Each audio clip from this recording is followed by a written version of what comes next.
We're going to go ahead and call this meeting to order. We do have a quorum. We have at least one council member who is not going to be here that we know of, and possibly another one. May have had some work-related commitments, but we do have three of us here, so we have a quorum, and we'll get started. Madam Clerk. Councilman Jindal. Present. Mayor Pro Tempore Daly. Here. And Mayor Duper. Present. And we have a quorum. Thank you. Thank you very much. Now, the invocation of Pledge Allegiance were going to be done by Councilmember Rigsby, but he is unavoidably out of town, so I guess, Ron, would you like to do the invocation? That'd be awesome.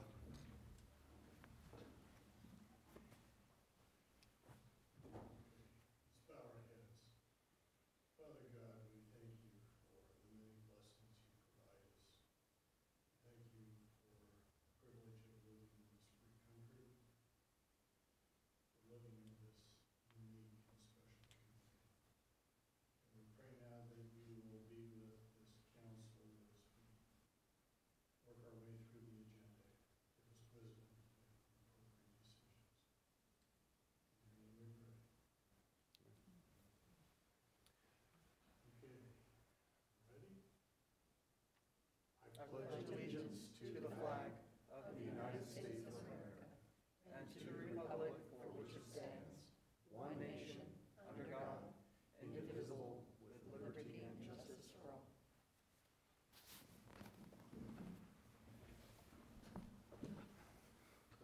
Thank you very much. Mr. City Manager, do we have any items to be added or deleted? Yes, sir. I would like to delete number 11.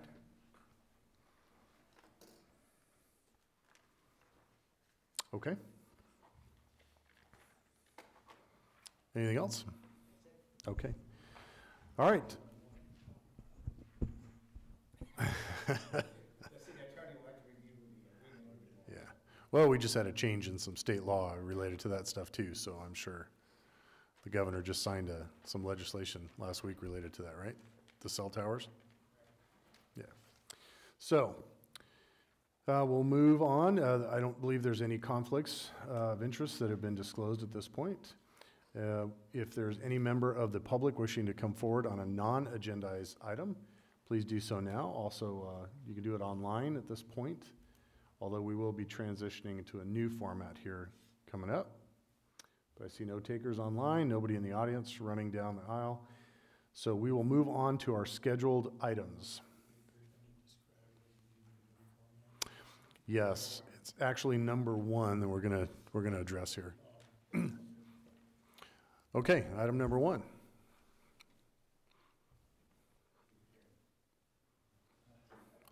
Sorry, Rich. Good evening. Before you this evening is a report and a possible resolution that is for your consideration. Oops, that's the wrong one. It's not mandatory. It's simply for your consideration, either now or in the future. But the intention of the draft resolution would be to enable the City Council, if you choose, to continue using remote participation in our City Council and Planning Commission meetings through Zoom or some other electronic means. The governor and the legislature have been tweaking the Brown Act ever since the pandemic started to make it easier to do those things.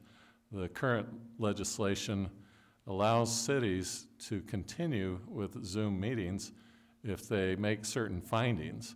And in particular, you have to find that there continues to be a state of emergency and then there would be an immediate threat to public health or safety if you are required to have all meetings in person.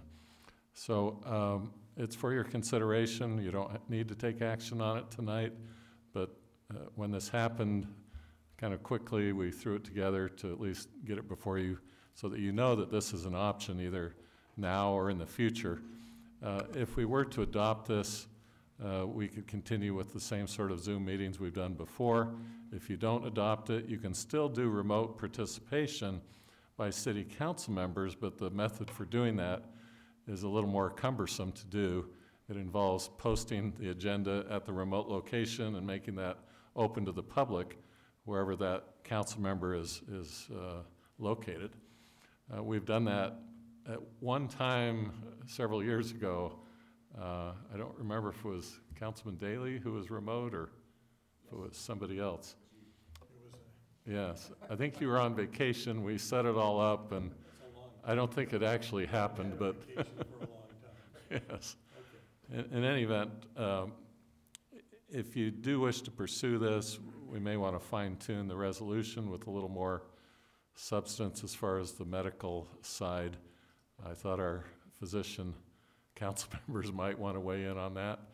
But if there's no immediate desire to do that, then we would revert. We've already reverted. As of September this 3rd. meeting is not technically a Zoom meeting, even though you are permitted under any circumstances to broadcast the meeting either on YouTube or Zoom or television or radio or however you wish to. The difference being that under the Brown Act, you may only participate under limited circumstances that I mentioned unless we adopt this sort of ordinance or resolution. So if you have any questions, I'd be glad to address those. Otherwise, we just are ready for direction as to which way you wish to go. But for the public, again, this is not technically a Zoom meeting because we have not gone through this resolution yet.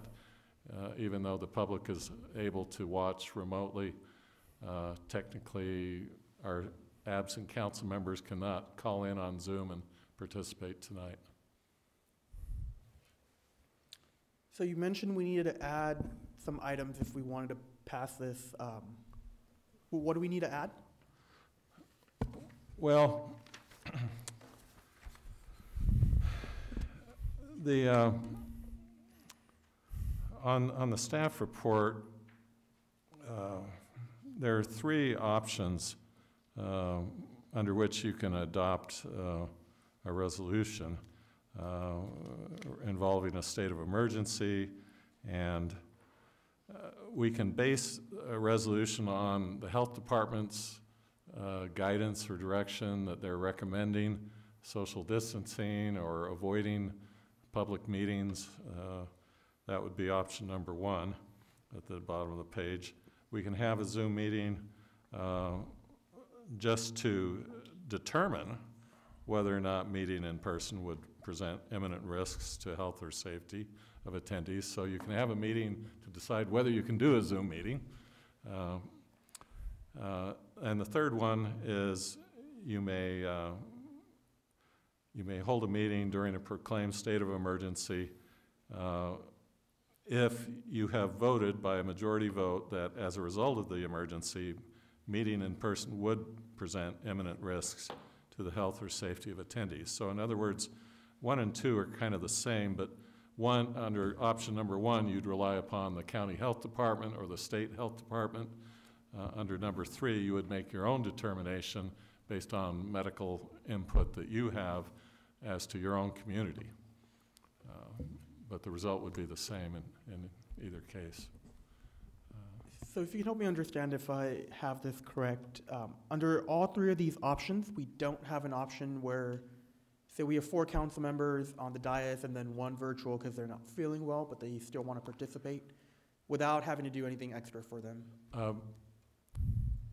If we don't do anything under the current legislation, under the existing prior status, before the pandemic occurred, the Brown Act does have provision for remote participation, but as I mentioned, it's a little cumbersome because you have to post the agenda at the remote location 72 hours before the meeting. So if a council member knows he's going to be out of town, he can request the city clerk to provide him with a copy of the agenda, and the agenda has to include that remote location, the address and the time.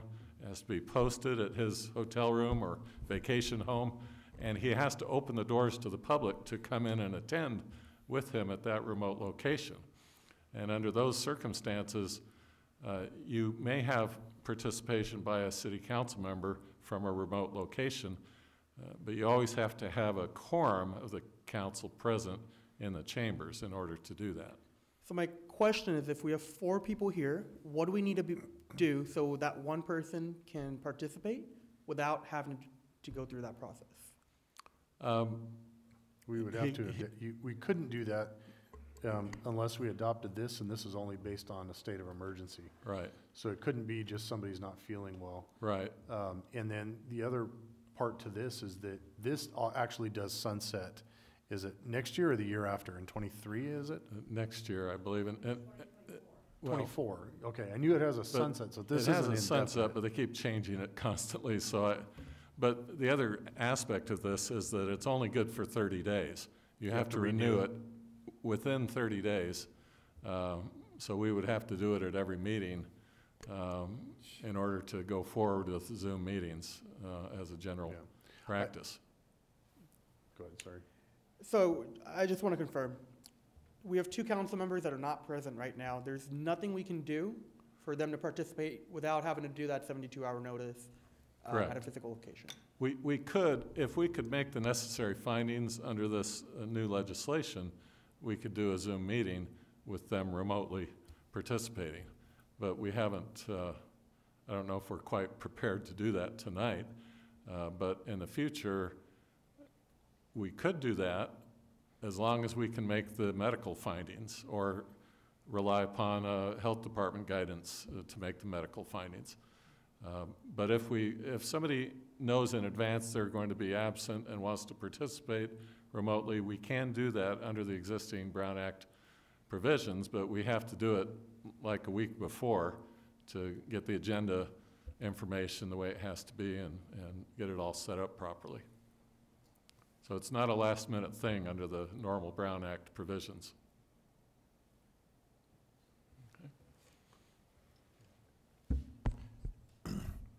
In terms of practical application, this doesn't really change anything. I mean, there are details. I read the staff report. But my impression is it doesn't really change anything in terms of the normal routine of our city council.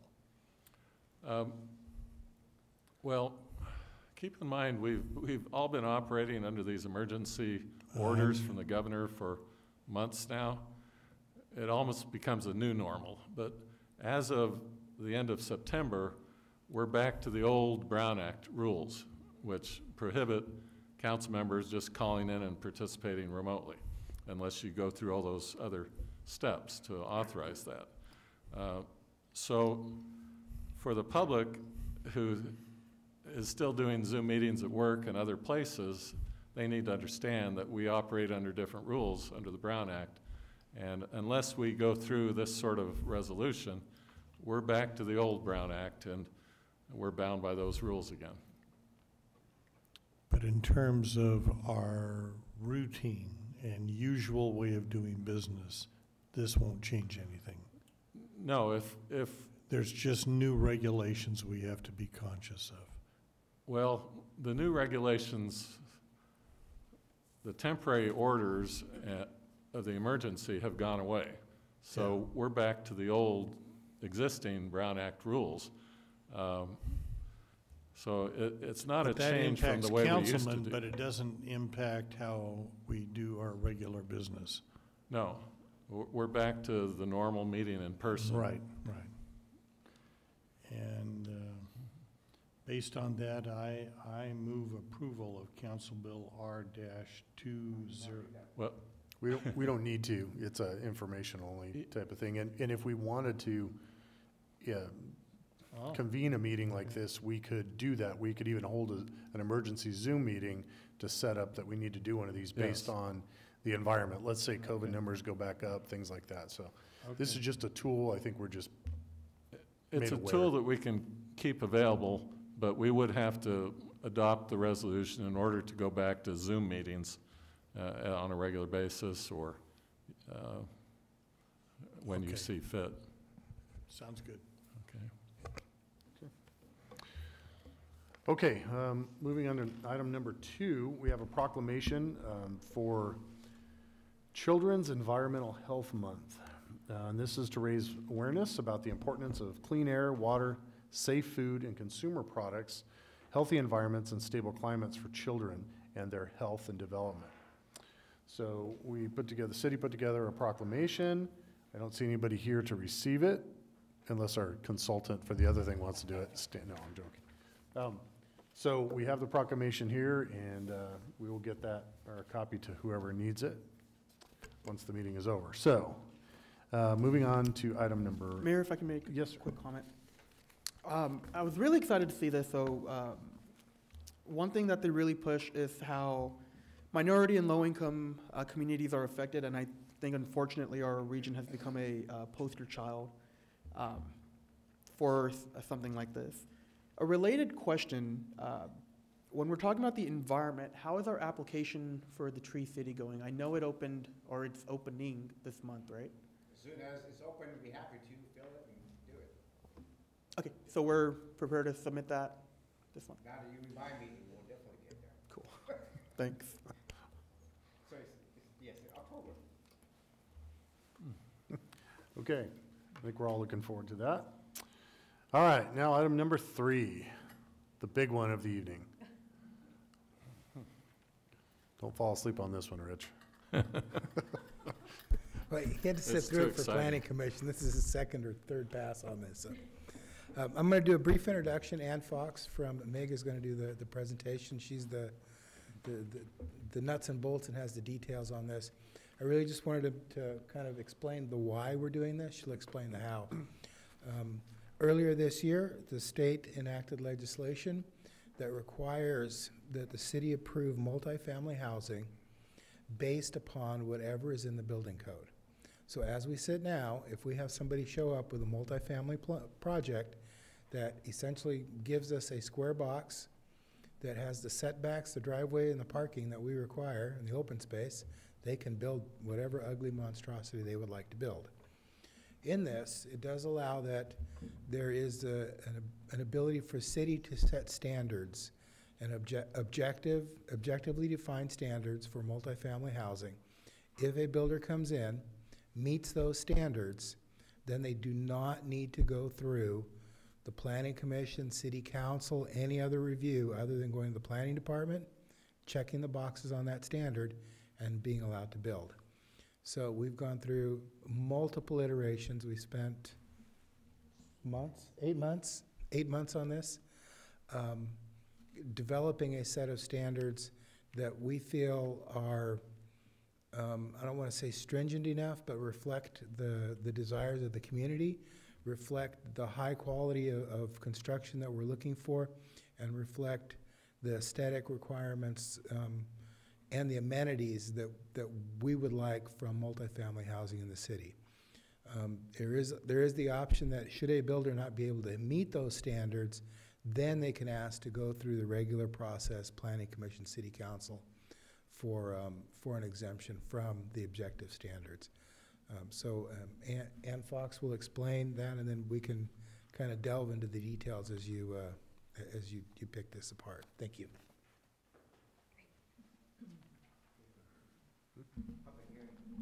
Oh, it is a public, well, do we have to open it before we get the presentation? After, yeah. That's okay. Thank you, Conrad, for the introduction. Good evening, members of the council. The presentation that I'm about to do is to introduce your ordinance that will amend the city's development code, establishing the objective design standards to be applied to multifamily development projects and also certain mixed-use projects as they come before the city in the future. Conrad touched on this a bit. Why does the city need to adopt these standards? There has been, and there continues to be, enactment of state laws by the legislature, specifically targeting the reduction of what is perceived to be local regulatory barriers that inhibit the production of housing. In particular, 3 separate pieces of legislation work collectively together, requiring the city to consider adopting objective design standards.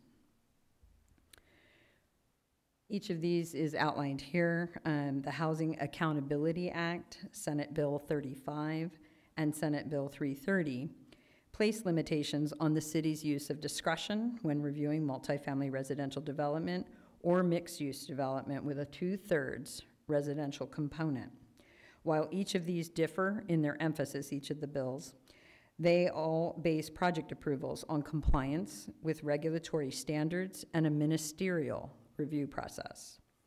Adopting objective design standards is therefore critical to ensure that the city, as Conrad pointed out, retains quality design for these types of projects, since the discretionary review by the Planning Commission or even staff is going to be restricted.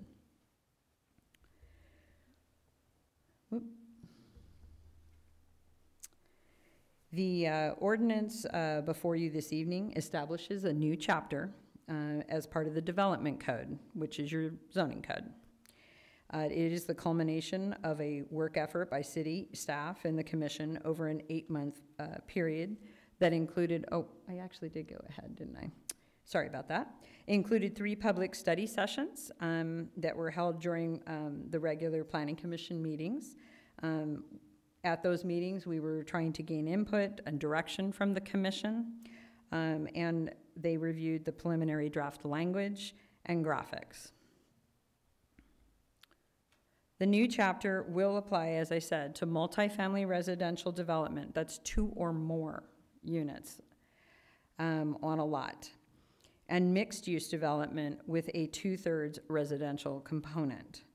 The design elements of a project will be evaluated against the regulatory requirements Excuse related. me, I Sorry. apologize for the interruption. Sorry? Do you have a laser so you can help me follow the slides with what you're saying? Because I'm fighting to keep up with you. Oh, I'm so sorry. Is that red button? Sure. Yes. Yes, the red and the red. I'm not sure that there's something specific right now for me to point at. You when can I- continue. I think okay, I'm following Okay. verbally, but the slides aren't fitting with what I'm. I do apologize. I did Okay. jump ahead with one of the slides, and I think that got us off a little. So the design elements of a project are going to be evaluated against regulatory requirements that are related to sustainability, building, and site design. So there's 3 subsections in the chapter. These standards will be used together with, and they do not replace, the city's regular development standards that are established in each zoning code, which Conrad alluded to, that currently, without these standards, a builder that comes in and meets all of your zoning requirements, staff's hands are kind of tied and they have to approve it, no matter what it looks like.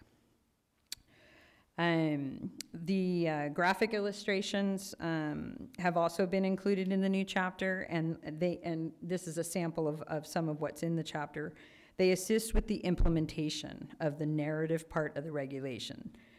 These 2 particular graphics on this slide are companion to the regulations that show, for instance, where building entries should be oriented towards the street, the intersection, or in some cases where multifamily development might make use of motor courts so that it can have a presence on the street. So in this example, the residential individual units that face the primary street would be required to have a direct access and front door. Can you tell me which illustration you're looking at? Sure, I'm sorry. So here, along the street, these... The big round, is that bushes or trees or what? Yes, those are just trees. That's a representation of trees, correct. So what we're really focused on is these little black dots represent individual unit entry points. And there is a regulation that actually describes all of this in the narrative, but this is included in the ordinance so that staff and the development community can understand what's being communicated in the regulation. On this side, motor court means? A motor court, correct. This would be access maybe to garage units if they had them, or carports. It's a graphic example. It is not dictating how somebody should do their site plan. And then on this one, for instance, this is, again, these are individual units facing the street, and each one of these red arrows is pointing to a unit entrance. And then when you're down here at this graphic, this would be, for instance, maybe a larger building where the entries are all internalized, and so you would have a main entrance off of the intersection to where you would go into through the lobby. And as I said, these are just, in no way do they dictate how the developer should draw his plans. They are to work in tangent with the actual regulations, the written word. And so they are just to help, they provide an additional tool, basically, in the ordinance. This is an example of. I have one question. I'm so sorry. If we can go back to that slide. The prior one? Yes. Okay. Okay. I know you're saying that this is just a visualization, but is this visualization telling me that if I have a simple lot and I'm trying to split it in half, I have two different residences in it. One entrance is on the street level, so just like any one of these. Now, if I have a second entrance that's behind, so I have to go through a driveway to access the back gate, is that allowed? Or do they have to face the street? The intention is that all entrances have a street presence. What we don't want is somebody going through somebody else's backyard, through a driveway, through a motor court, around the pool, back past the trash bin to get to their front door. We want everybody to have a street presence so it feels like you're part of the community. And that's what we're trying to show with this. Okay, so follow-up question on that. If that is the case, I know we have some units right now in the southwest of the city, the older part of the city, where that's definitely not the case, right? You do have to go around the driveways to access some of the other residences. How does this affect them? Does not. This is new construction only. Okay. Unless they tear them down and rebuild them. Another follow-up question on that. So say I have a lot right now that I'm trying to turn into two different residences. I have no way to turn it into two residences if I have a small lot that only allows for one entrance at the street level. Then you won't build it. Thank you. And if I can just elaborate a little bit more, this particular graphic, or the graphics you're seeing here, are not related to subdivision. They are once you have a single legal lot and you are doing multifamily development. Another question on that then. So I know you said it doesn't affect existing units. What if they come back to us and they're going to redesign everything? When they're going through the redesign process, do they go to our planning commission, or are they able to skip the planning commission? It depends on the scope of the redesign and how much they tear down and how much they rebuild. So if you're just adding a stairwell or an ADU, we have an ADU ordinance that defines how that happens. If you're adding a second building on the site, yeah, that goes to planning commission. And then some of these will kick in. But this is primarily for greenfield new construction, tear down to a vacant lot and build new stuff. This is not for remodels, additions, changes, or anything like that. Thank you. On this slide, actually, what we're seeing is a number of graphics.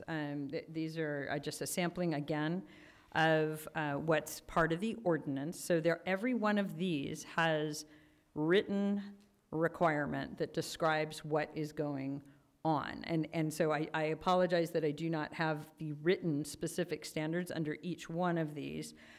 We were just trying to give you an idea that we have included not only the written, requirement that, for instance, the upper 2/3 of the building, every 50 feet is either going to project or recess. And when I describe that one, I am talking about this here. So as you start to go down a building plane, you would either recess or project out 5 feet for a span of a minimum of 10 feet.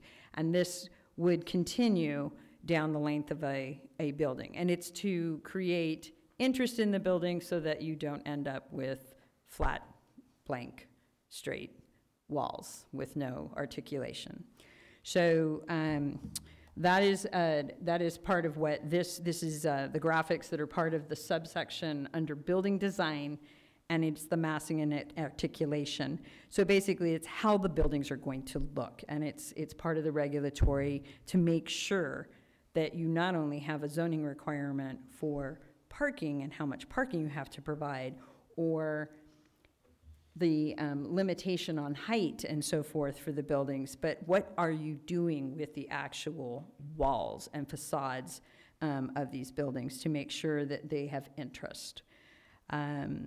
These types of graphics, they are showing multiple features on a building design, and in particular, this one down here was of interest to the Planning Commission, as was this, because part of what the commission had wanted was requirements for all. In other words, every development had to comply with certain standards, which would be, for example, this or this. These are not menus.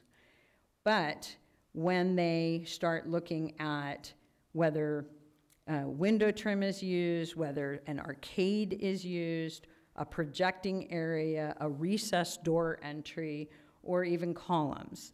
So when any of these are happening, they created, in some instances, they asked us to write regulations that would give sort of the a la carte menu to the developer so that there would be some flexibility in design. And so you would need to choose, I believe in this particular instance, at least 3 of these types of features and make them happen on your building design so that it gives it interest. Again, that is what they're striving for. That's okay. Sure. The middle left design. B. No, up, right, no, down, right there. Can you help me understand that? Because the impression I have, where's the entrance or egress? Because it looks like some of them start on the second floor and the other one starts on the first floor. This particular regulation is not related to window placement, door placement, or anything of the like. This is something that when architects are... This is simply aesthetics. It's aesthetics and it's mass. How does that building, if it didn't have these recesses, for instance, or a projection or what have you, we'd be looking at a box. So the idea behind the regulation, this particular graphic goes with a regulation that makes sure that there's breaks in the building. Every 50 feet, something happens. Basically, it projects, it recesses, and then in the upper stories of the building, it's required to step back. So that's what... It doesn't look just like a city wall. Correct. What we're trying to correct. avoid is Soviet architecture. Okay, so there is some movement and the planes and different elevations are forward and back too. So there's some different So planes of the You're building. absolutely right, that does not look like a building. Oh, yes. Yeah. And it impacts the cost as well because it does become more expensive to try and do those articulations. Are we good? You're perfect. It's a lot to take in. Okay, and what we're seeing here is in the top graphic.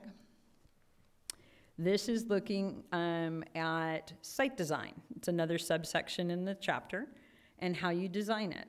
And it's to make sure this is representing, and each of these A's and B's and C's and D are described, again, back in the ordinance, in the narrative, with a certain standard. And this graphic is showing sidewalk connections, connections in the project, connections with the street, and so that's what that's representing. But each of those, A, B, C, and D, they're all described within the ordinance as to what each of those standards represents. So this is just showing how they all go together and how they work.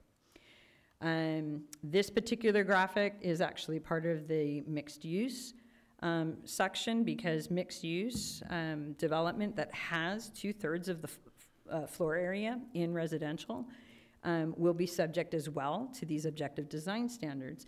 And this is just demonstrating, again, 1, 2, and 3 are described very specifically in the narrative part of the regulation under mixed-use storefronts. And this is a graphic companion that basically shows where signage should be, that we want to encourage awnings, that we want storefront entrances and you know, glass down to the street. We don't want things that are opaque and, again, blank walls, nothing happening on the street. This is a way to encourage that doesn't happen. And then what you do with the upper stories that are residential. So again, this is just a sampling of what is in the ordinance, and there are regulations that actually implement each of these. So if we come back to the top right, first illustration. What are the bees? Is that just grassy area or? I would have to go to that Bees section. indicate the internal connectivity. So if you Yes. look at that as an apartment complex, so the Bs would be the pathways internally around, inside the buildings, between the buildings in the complex. And the As.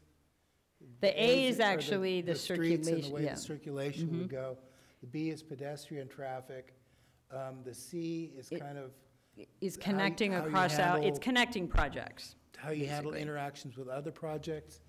And, D yeah. is the same, it is similar, but across a main street. yeah. Yeah. So we're not assuming these are gated communities. No, we're assuming that they fit into someplace in the community. And theoretically, let's say somebody bought a block of houses in your neighborhood, tore them down and wanted to build apartments in there. We have to, outside of what the building physically looks like, how does that building and site interact with the neighborhood? How do you walk into it? How do people get to the sidewalk? How do cars get in and out? Are we blocking vistas? Does it feel tied into, or is it, you know, like the old apartment buildings with this? Represent walkways, basically. Yeah, pedestrian pathways. Pedestrian, yeah, access. Basically, if we don't put this stuff in place now, we can have developers run right through and create and design anything they want. And so this is the only check that we're gonna have based on the new legislation. Yeah, if it's not there, then they'll say it's not there, and I'm not gonna put it in. Yeah. And this way we can tell them, look, it says you're gonna have a pathway from here to there, and That part I get, I just want to understand the details, so I don't have developers coming to visit me and saying, what the heck is this all Yeah. about? This is probably pretty standard with what the other cities are doing right now. I can tell you this was a topic at League of Cities. Remember, the League of Cities fought almost every single one of these bills. That's almost 400 cities in the state fought against Sacramento and said you cannot take away this type of control. And Sacramento just did what Sacramento wanted to do. So this is basically a cities versus Sacramento thing. And so now everybody is scrambling to get these in place before January 1st, when a lot of that legislation takes effect. But other than that, we have lost a lot of control and say. And I know, especially Ron, I know you're very particular on how we want things to look in town, and we aren't going to have that ability if we don't get this in place. so you said a lot of cities, we're actually one of the first cities implementing this. One of the reasons it's taken us 8 months is we're cutting fresh ground, and the reason, normally, we're not a city that does that. We, cut some of the cities' plans, scratch their name out, write our name in, and call it good.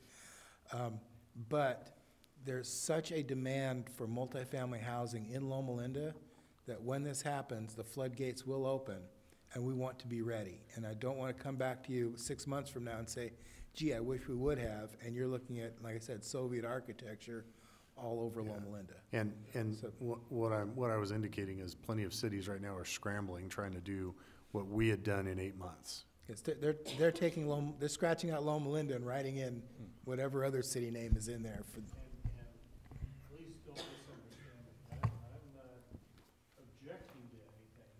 I'm merely trying to understand it so that, there's always going to be somebody that has questions about something. And hopefully through your questioning, maybe we'll catch stuff that we missed too, because the Planning Commission certainly caught things that we didn't have and added to it. So that's a good part of the process. And actually, that's a good segue into this particular slide. As indicated previously, the commission and city staff, as well as, and we worked with your commission and your staff for an 8-month period, basically. It really started in January and even in December. The commission was originally sent home with homework, if you will, and tried to provide images that resonated with them and what they wanted to see for Loma Linda. And so the process started there. The final version was presented at their September 1st meeting, and it's, being recommended to this body. During that commission meeting that was just held, the commission actually wanted to revisit this particular graphic and the regulation that went along with it. You'll find that regulation, specifically the narrative part of it, is on the bottom of page 15 in your ordinance. And the graphic that is up here right now can be found on the top of page 16.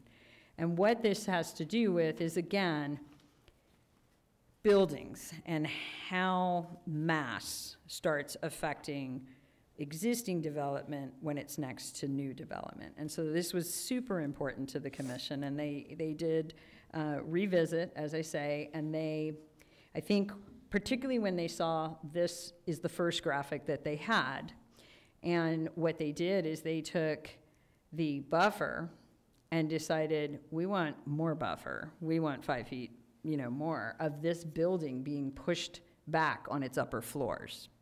The other thing that they got concerned about is, do we only want that setback, if you will, additional setback of the wall plane? Do we only want that to occur after 2 stories? But what if we've got, existing 2-story development? It seemed too much. So they asked us to come back and make only a 1-story transition.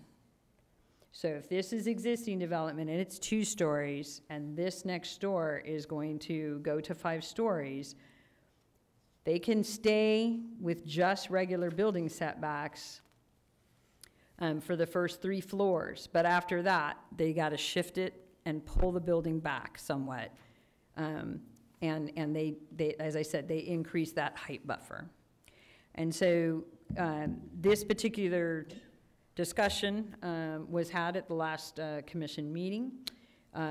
They were comfortable with just increasing, and I said, like, decreasing the stories and increasing the amount of additional setback for those upper floors when you've got new development next to existing development. And so that revision has been included in the final text in your staff report, or attached to your staff report this evening, along with this corresponding and revised graphic. So the graphic here on the right is now part of your regulation that's before you this evening, and replaced what was in the commission version. Did we skip some of these some of the pages that I'm seeing here? I don't know. You should have the full ordinance in your packet. Yeah, so what I'm asking is, we went from basically page 19 to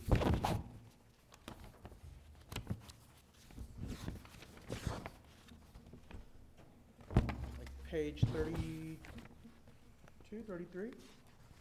Oh, 35. Are we gonna go over the stuff in the middle? They did talk about site design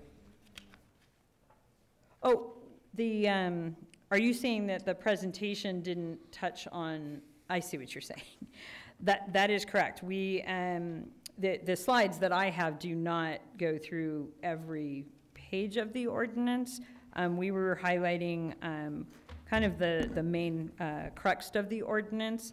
The pages that are towards the end have to do with processing, and most of that actually is dictated by state law. The city does not get discretion in that area because the ministerial process, the idea that if somebody meets all these objective design standards, as well as all the zoning requirements, basically it's a checklist with city staff that ends up resulting in an approval process. It never goes through a public hearing. It doesn't get publicly noticed. It can be reported upon to the Planning Commission as an action that was taken at a ministerial level. And we did include provisions for that. But the bulk of the report towards or the ordinance is addressing all of the state requirements for certain types of development applications under SB 35 and SB 330. So I So think it's to- table 17.115.060A, which is on page 24. Is that a Correct. state requirement, or is that? That is not a state requirement, and actually, that's an excellent, I wish I had included that as part of the slides this evening. This is something that we worked very diligently with staff, and they have, because of their on-the-ground, if you will, experience here in Loma Linda, on knowing what type of amenities in the open space, the usable open space area of a project, they developed this table to require, as a project gets larger, that there's a guarantee to those residents of certain amenities that are useful to the population being served. Actually, our goal on that is to create a baseline of amenities that grows as the project grows, but not to have the amenities be cookie cutter across. That's why there's, I think as we go up, you get one of the three, then two of the three, then all three of the three. And then again, it starts out with a block of three. Give me one of the three, the two of the three, and the three of the three. And minimum sizes of those amenities and so And forth. then as the project Yes. grows, I think one of those is for a garden area or a community garden area. So many square foot per unit or per space. And as the project grows, then you obviously grow the garden. And maybe a senior place doesn't necessarily need the business center. They want to have a spa or a jacuzzi, wellness, a wellness right, center, so that wellness. they can swap one for the other until they get to some trigger point, and then they have to have all of that in. So we wanted to allow, just like with the massing, the exterior, we wanted to provide options. And that was a big part of the discussion with Planning Commission. They didn't really want to throw a menu out there, so it was kind of more of a Chinese food menu. You know, pick one of A, one of B, and one of C, rather than a whole a la carte. And so we're doing the same thing with these amenities here. Got it. So 2 questions on that. The first one is, these are not current standards, right? They don't exist right now, we're introducing them? Correct. We are introducing them. Typically what happens is in the senior apartments that I think you were here for that discussion. In the development process, negotiation back and forth with staff and the developer, there's a lot of arm wrestling and twisting, and if you want to build it, you're going to put in this, and then we get it's too expensive, we can't do that, and we end up with some negotiated set of amenities. This takes the negotiation out. Here's the amenities. You got 68 units. Run down the chart to 68. That's what you're going to put in. So if I have 12 units, I only need to provide a 1,200 square foot outdoor active use area. I don't have to provide a barbecue with table seating or a 32 square foot community garden? Or is it that I have to provide all 3 of those if I have 12 units? It is all three. So all three, the yeah, information, so the lead-in paragraph to that starts on the bottom of page 23, and it describes how that table works, and it gives a sample at the, just before the table starts, at the top of the page on 24, and it talks about a multifamily residential development consisting of 16 units. It gives you an example of how this table is to be utilized, and you'll see that they have to put in all of the different things that are required once you reach that 16-unit threshold, and how to calculate it. So, because staff as well as the development community needs to have a clear understanding of the expectation of the city. So if I have 44 units, I would need 5 barbecue with table seating? I don't have, yes, yeah. I was just thinking that one of the one of the big ones that we probably see coming is gonna be the university and their redevelopment of the student housing and all that area currently around down in Alpha Anderson, right? And so, I mean, when we think about how we want this to look, and how we want the students, the amenities we want the students to have, and all that, that all plays into this. But Sorry.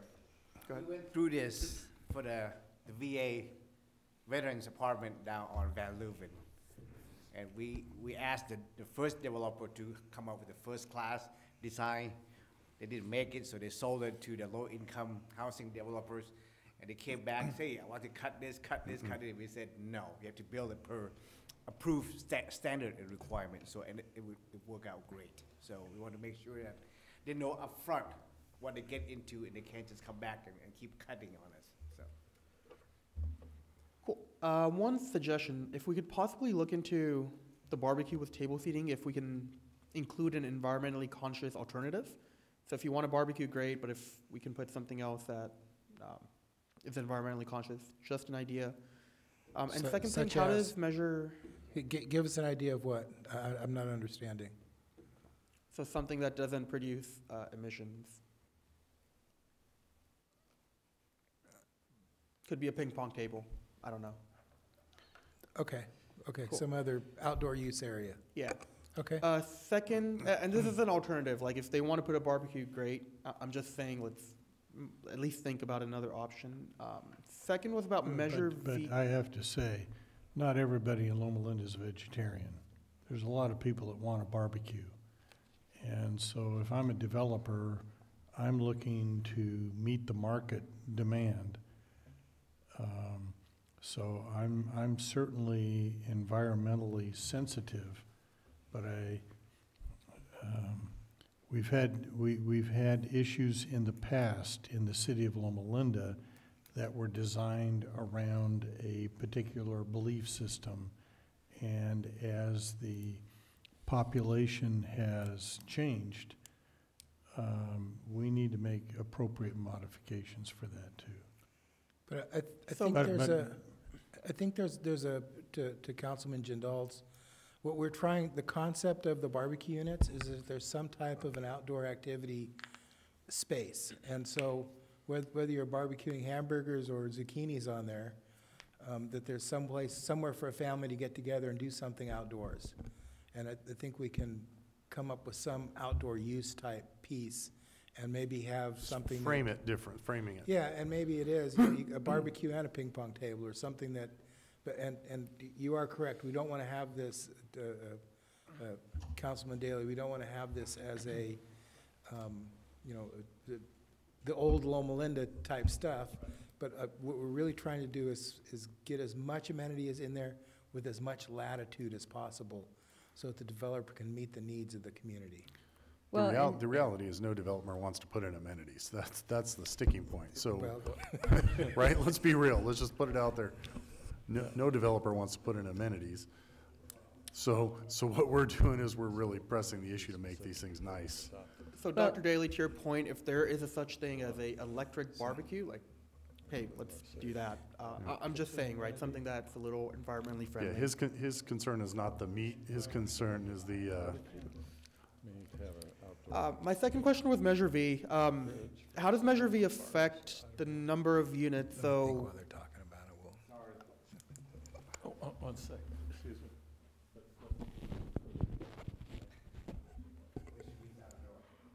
yeah.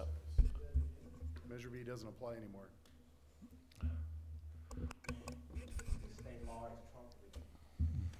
Well, Well- we can't quite go there yet, but there's what is that, AB 9 and AB 10? Yeah. That there's still some discussion and interpretation of how that applies to Measure V. So it's very probable that big portions of Measure V will be overturned by state law. So we're looking in to see what really lands where. But the standard, you know, Measure V, 7,200 square foot lot, one house per lot, all that stuff is probably going to go away. So I think I'm gonna put my question there anyways, even if it does go away, let's pretend it stays the same. We wouldn't be able to build 100 units in a plot of land. So that first picture there, would it be possible to build something like that under Measure V right now?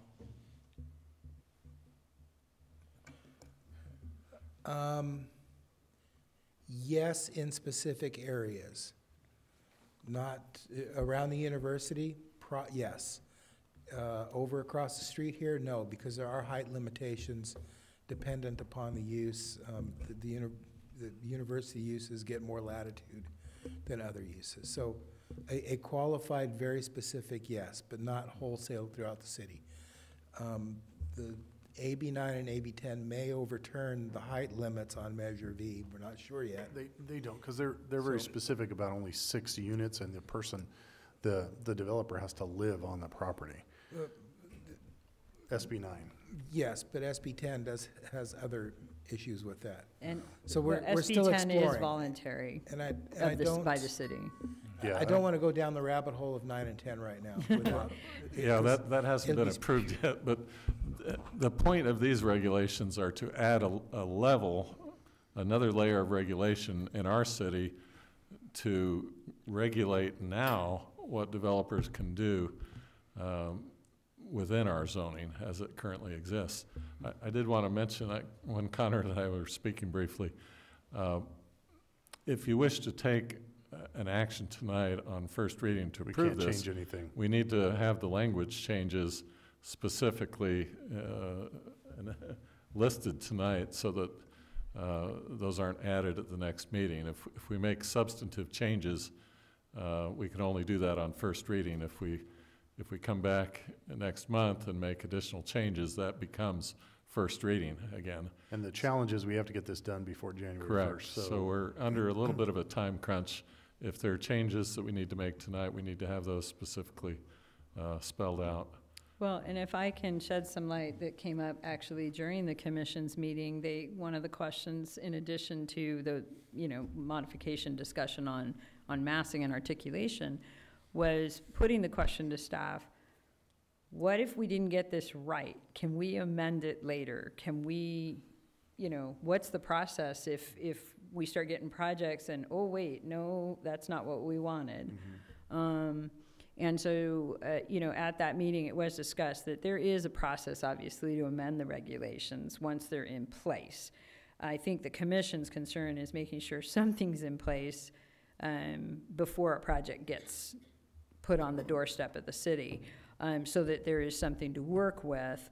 And also bear in mind, the development community that chooses to deviate from any of these objective standards has that option to do so, but they're going straight to the planning commission, they're going straight through your normal city process. So these are in place to make sure that the quality of design that the commission hopes for in every project, even the ones that come to them, happens. And they like the idea that if somebody wanted to deviate, they would have to answer to the commission, why can't you put these things in? Why can't you do these things? So I think that was something that I should highlight, at least for this body, that the commission did have that discussion as well. So basically tonight, we were looking to hopefully introduce the ordinance and make a determination that it, of course, exempt from CEQA because it's regulatory and it doesn't result in a physical project. But to conduct your first and set your second reading for November and then hopefully adopt the ordinance as recommended by the commission. So with that, I'm happy to continue answering any further questions. As I'm sure. Just so I can understand the timetable here, because what I'm understanding is we need to have something in place by January 1. Is that right? We should have something in place. If not, we run the risk of some wise Alec developer Okay. showing up on January 2 with the project. Okay. So that's how I understand it. When did the state approve these new guidelines or changes that were addressing. Well, the governor just signed a couple of these a few weeks ago, but this has been in the process This has for been in the process since February. last year, yeah. Yeah. Actually, We yeah, the started- So there's legislation no was surprise- last We shouldn't be surprised September. or feel Yeah. pressured by this. Well, we've, like I said, we're the first ones crafting this, or one of the first ones, so there's been a lot of effort coming into, we couldn't copy anybody else, so Yeah, there was a yeah, lot yeah. of time spent creating this. So there has, The two it's not like we've been challenges. sitting on our thumbs for the last 8 months doing nothing and bring this at the last minute. Yeah. So there is a time element involved in this. If it's not approved, we run the risk of somebody coming in creatively on the second. But on the other hand, we don't want to ram this down the throat either. And if we need to have an extra meeting in October, a second meeting, or a second meeting in November to address this, then we'll do that to get it in this year. So, okay. But as That- was that- mentioned, That's the this way is I a- understand. This is a good start, and we can fine tune it down the road if we need to. How? The same way you're adopting it tonight. So basically, we've made this up out of whole. Because that's the thing, is it's the urgency to this that makes me uncomfortable. I want to understand it, and I'm with you up to now. I mean, I've interrupted you a few times, and I apologize for that, but I want to understand it, because this is my community. These are my constituents. And so the urgency that we gotta do this, that's the part that's making me uncomfortable. There is an urgency that we have it done before the first of the year. Now- Or run the risk of somebody showing up with a project and saying, here's my project, I'm building it. Let's and put our this in hands are plain tied. political terms, is Now, that our community wants certain standards. And we know this because those are the people that talk to us constantly. The risk we run is a developer comes in and runs whatever type of building, whatever type of program, and we don't have anything in place to prevent that. And this is absolutely the most appropriate thing. We've been working on it for a long time. That's where I'm at. And I do understand we can go back and modify it, and there may be some concerns that we need to look at, but once we have it in place, we can come back and modify it. And I think that's the way we looked at it with Planning Commission. That's the way we looked at it from the beginning. Since we are cutting fresh trail here, we're making this up out of whole cloth. That means in 3 months, 6 months, we come back and say, look, this isn't working for us. We have better ideas. We have this meeting and bring out a section and say, this section we would like to change because we want it painted purple, or we want. And we can still do that. Sure, just like any ordinance we have, you can change it, make it go away, make it more stringent. You have the ability to go through this. It would be a first reading, a second reading, and adoption. So Just how like we're long doing has now. the planning commission been dealing with these issues? Months, since July. That's That's- part of my concern. They have been, Well, they have been February. dealing with, No, February is when we but brought this in is the the first final pictures, product but the they have first- approved and sent to us. But Yeah, but they they've been took from crafting this, February to July to get it done. they've been crafting this and with wholesale changes and some serious philosophical discussion about how do we want to approach this? Like I said, the laundry list, check every box, or is there some items, how do we want to handle, and there's pieces in here that Ann hasn't touched on yet, as far as sustainability, water conservation, and leads. We had to go through a process and discuss what is a platinum lead standard versus Yeah. a silver or gold lead standard, and how does that impact a project? So these are, after Planning Commission is giving you something that's been fairly well vetted, Okay. and with the intention that, you're gonna pick the pieces, just like the barbecue one. I think I have some language that will work for that if we wanna grab that tonight. And we can kind of take these pieces, put it in place and work down the path and still get, without this having something rammed down your throat with a sense of urgency, but get it done in the time frame.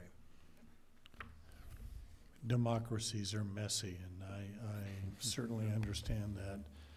And our democracy is messier than most democracies, but it's the sense of urgency that makes me uncomfortable.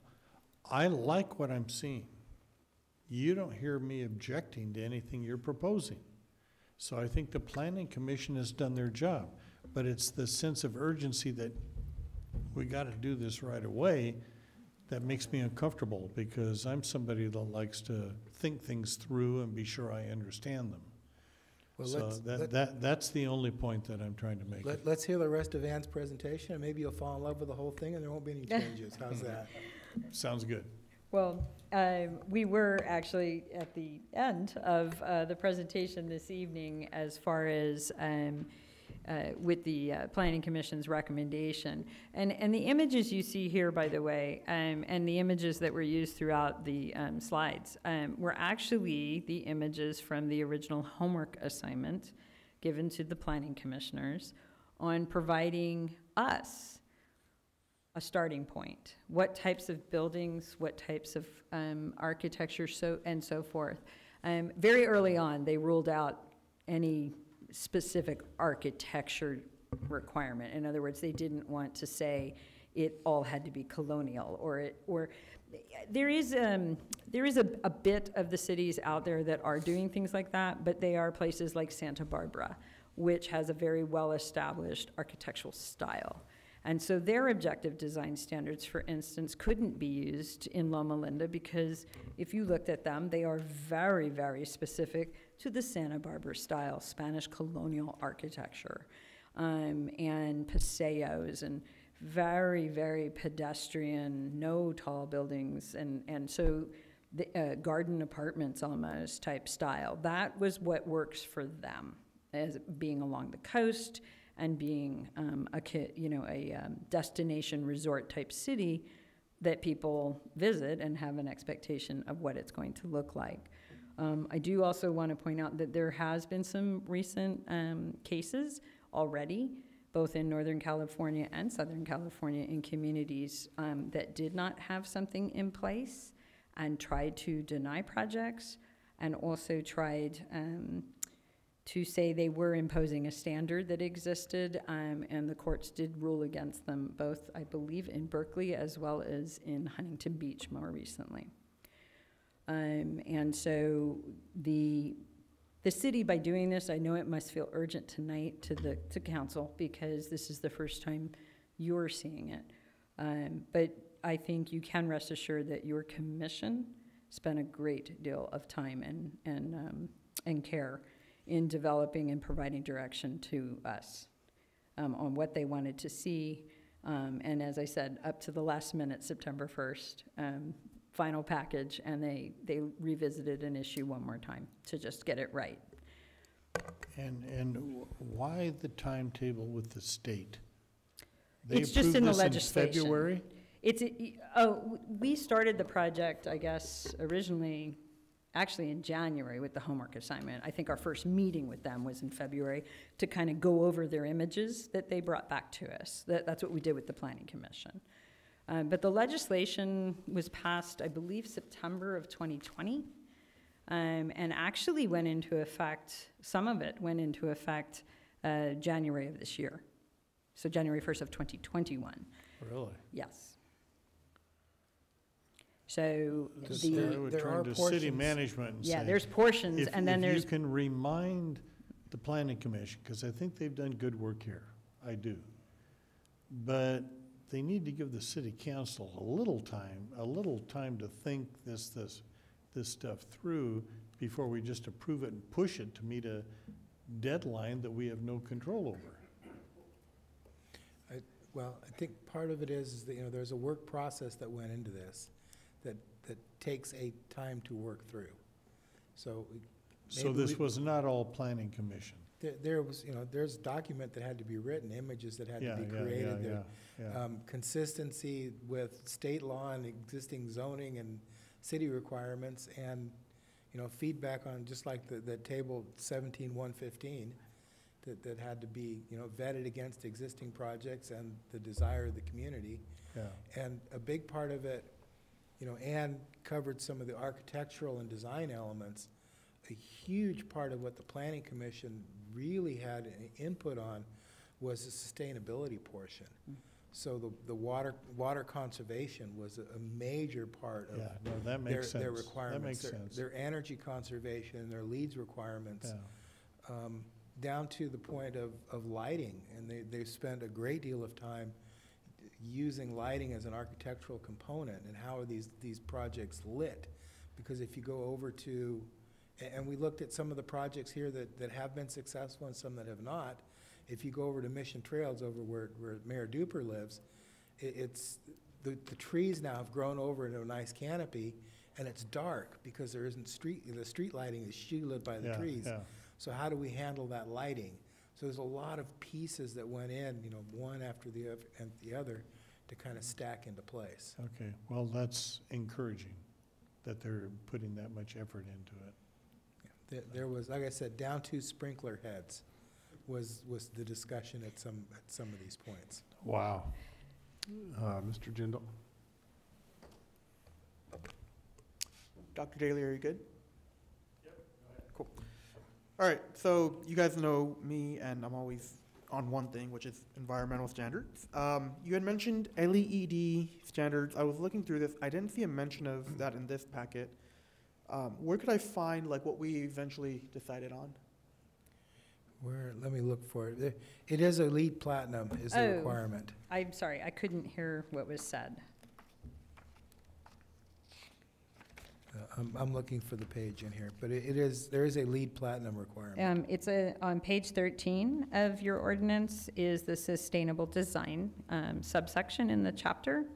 The first requirement is for a LEED Platinum, and it describes how a builder or a developer would need to come in and demonstrate that to city staff, as well as the water efficient landscape requirement. Both of those are part of the sustainability design element that the commission was adamant from the beginning that this had to be a part of it. So, and a LEED Platinum is the highest possible standard of energy conservation, insulation, low E glass, high efficiency air conditioning, recycling of the air handlers, down to Paint. paint and carpet materials that don't off-gas volatile volatile gases, dust control during the construction process. So it's a very stringent end-to-end sustainable standard for construction, even down to how construction wastes are handled and disposed of, that wood is recycled, and to limit landfill from construction debris. It's a very stringent standard. So within LEED, and I'm not familiar with every single designation, and I'm trying to look it up right now. Do we have electrification within Platinum? So what I mean by electrification is that whether it's heaters, stoves, we wouldn't be using gas for them. Can you tell us what page you're Platinum on has, so I can keep up It's with you? page 13. Okay. it's just one paragraph that says we'll build a LEED Platinum, and it's essentially a building council, National Green Building Council standard. And the Platinum is an overall rating, so it's essentially a score across a report card. So if somebody decides they're going to put in a coal-burning stove in the kitchen, then they will need to do significant offsets in other places.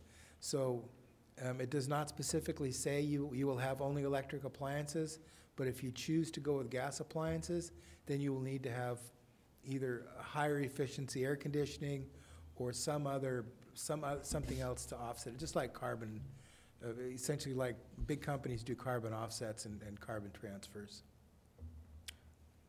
So could we just, It's cap and trade on a small scale. could we Yeah. just add something about decarbon or electrification for any new project? So again, I'm mainly I'm looking not at. comfortable with that. Well, and part of the reason that this was, this section in particular on sustainable design, you have to remember that we're talking about design. In other words, generally the appearance of these projects. But the commission wanted to make sure that there was a way to document, if you will, that these are important design elements that need to be met in addition to just how it looks. And because LEED Platinum requirement, it is the highest of the levels. Again, they want folks, if they don't want to do some of these things or their project's not going to be able to meet this standard, then fine, come in front of the commission and explain what you're doing that gets you close.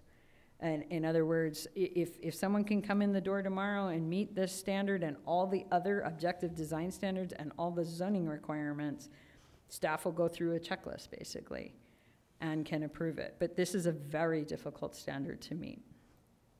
What was your reservation? I'm not comfortable in stipulating that it has to be a certain type of energy So- platform. I'm great with changing the language for the barbecue stuff, if you want to do that, but I'm not. So, I'm not and on a interested in establishing personal note, I cook and bake. Electric does not cook and bake the same way that gas does. So for those nut balls like me that actually bake bread, it does not bake in an electric oven the way it bakes in a gas oven. And that's getting a little too blanket with, there's a lot of debate, because we happen to have, actually, she's a council member at City Ranch Cucamonga, used to be our SoCal Gas representative, and she would come in here and debate with you all night on whether or not that's the environment. You gotta remember, some of this environmental standard is also people that hold money behind a lot of this stuff. I don't wanna get into a whole debate about it. I'm great, I wanna protect the environment, but I think people with power and money start controlling the narrative and start telling us what is more efficient or what is better without us really knowing and understanding all that behind it. So to get that extreme, I'm not comfortable going that extreme. Does that make sense? Just while we're talking about some of these details and possible modifications, I thought I might remind you that because we only have 3 council members present tonight, in order to approve this, it will have to be by unanimous vote with 3 affirmative votes. So my recommendation is that where there may be any differences or suggested modifications or amendments, that those be addressed by preliminary votes, and those can pass by 2/3 vote to make a modification to the draft, and then the final vote to actually adopt the ordinance on first reading, that will require 3 affirmative votes. So each of you, in effect, has a veto tonight, but if you choose to exercise the veto, we'll run afoul of state law, and we could end up with no regulations in place by the statutory deadline. So that is the urgency. We can debate, modifications, but we need to reach a consensus as to at least this initial version that we're going to move forward with tonight in order to meet that time deadline. And as far as the modification to Councilman Jindal's thing with the barbecue, the language, if we can change that to barbecue table with seating, or shuffleboard, or bocce ball, or ping pong table, or any combination of the above.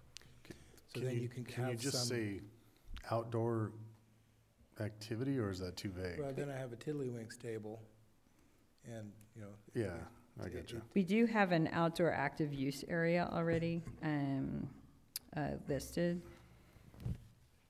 but that doesn't come into play until 12 units. Yeah, so we'll, if that's okay, then we specifically define so that a family, what we're trying to do is in a four-unit complex, that there's something to do in the complex before you run these people out into city parks and they're not able to do something with the family at home.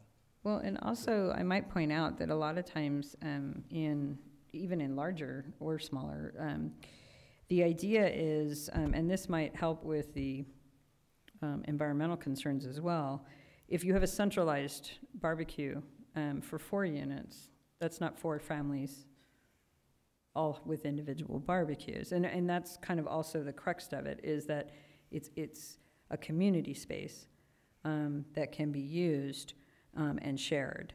Because very often as well in multifamily residential projects, particularly as they start to get larger, there are many restrictions on each unit having, for instance, a barbecue unit on their balcony or what have you. They're not allowed to. So this gives them an opportunity to still have, a grill out, option, whether it's an electric barbecue or it's a traditional briquettes, or whether it's, like you might find in a park, or whether it's tied to a gas line. So I think that was also the crux of providing this, was that there was a community space even for 4 units. And that was why we threw a barbecue in there. Whatever the other thing is, I don't know what that thing is, but something so that something as small as 4 units, there is some amenity that's already tied to this project. Could you say, I mean, maybe it is only table seating. well, I was gonna say, could you Yeah. define it by like table seating and call it like a picnic area or eating area or? If that works for you guys, I just want to have that's wrong. The concept was that there was some family use activity into a fourplex. Whatever that thing is, stick a pin in it, we'll change it, and we'll go forward. Evan, what do you We've met the- What do you want Part to of, say? part of what we're trying to do, remember, is that these standards have to be objective so that somebody reads it and they know exactly what it is they have to do. And so the more specificity, the better. So I'm not arguing with somebody over the counter over what is an active use area, you know? Is that where you fold socks, or is that a soccer field? If there are other active use requirements, we'd probably want to keep this focused on outdoor kitchen / picnic / barbecue, or something that's kind of in that same. So if you Range. want So to, can we keep it broad like that and just do table seating with food preparation area? And that could be broad enough, but it's still specific to check mark it off. sure? Yes, if you delete the barbecue requirement, you're deleting barbecues probably. Yeah, but if from- you have food preparation area, and then if somebody wants to get in under the lead standard, then they can put in electric or some other type, and then shove that emission off onto something else. That's fine. So maybe call it outdoor Seating with outdoor food preparation. dining / kitchen or food preparation Yeah, area.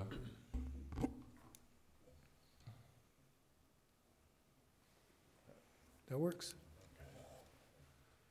What do I you like think, Ron? barbecue. Is there a consensus on that change, or, I wasn't sure. Yeah, we should probably get a consensus. Outdoor meal area? No. What's a good word? Outdoor dining / meal preparation area. Do we need to be any more specific? I than think that? you could probably just put table seating with meal prep. Whatever you guys think is the expert. Or you With- could just how about limit it how to the about- table seating and, you know, Table seating How with about with a out- meal prep area, even if it's just a sink and a counter. Outdoor seating with meal preparation facilities. but we had table Can seating. you help Or me understand where we're barbecue. at? I mean, we have this as a proposal that has been forwarded to us by the Planning Commission. So are we in the process of editing and needing to vote on each potential amendment? Or, I'm not sure where Well, we're at. If you reach a consensus as to a particular item that you'd like to add or modify or delete, you can do so just by discussion and consensus. If there's a disagreement, then you would have to have a preliminary vote on that item of disagreement. Then the final draft, after those amendments and changes, would be voted on, including all changes, if any, that you've agreed upon. So in this particular case, where are we at? Well, on, I haven't heard a specific motion for an amendment on. and you're not anything. required to do it by a formal motion if there's a consensus, but, I think we're just trying to address, yeah, it's on Mr. page Jadal's 20 concern. 24. There's an item for a basic amenity type, barbecue with table seating. That's very simple and objective. And it's typical as well, I'm sure the city even has parks that have this as a amenity in a park. It's probably the most basic amenity that could be provided. The reality is if you go to any of our parks, people use those barbecues. They probably Whether or not do. they're actually residents or not of the community, it doesn't matter. There are people that come to our parks to use those barbecues. Sure. So if we go with this table seating with a food preparation area, does that work? Table, what table? Table seating with a food preparation area. Remove the word barbecue and put the, Put food preparation. Yep. I'm good with that. Does that work? Do I see 3 hands? I can live with that. Are you good with that, or? I'm good with that. Okay. So we have, That would likely, developers then would not put in barbecues. They would not be required to put in any barbecue. They would just have a table. That would meet the objective standard. A table with a counter or something? Yeah, where you so put the pasta. Yeah. If you want some barbecues, you could reduce the number of barbecues. If you don't care if there are any barbecues, you can delete the word barbecue.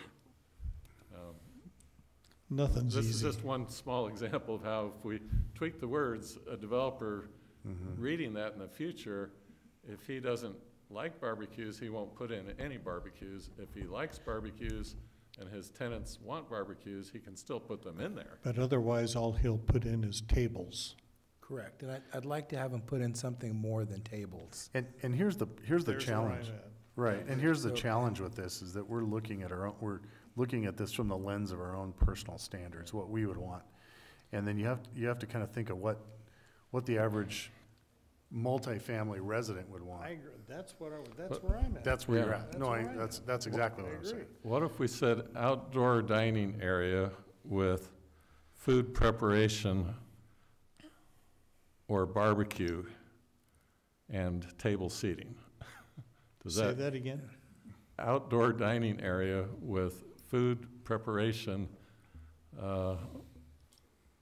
area or barbecue and table seating?